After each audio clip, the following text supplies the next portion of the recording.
بسم الله الرحمن الرحيم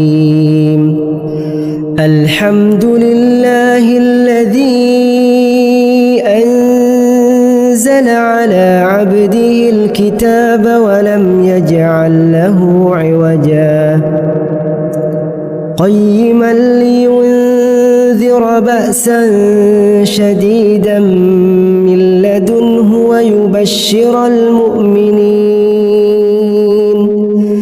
ويبشر المؤمنين الذين يعملون الصالحات أن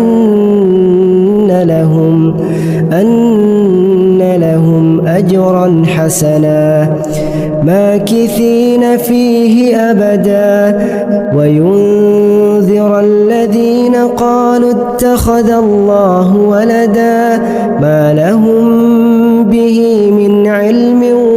ولا لآبائهم كبرت كلمة تخرج من أفواههم إن يقولون إلا كذبا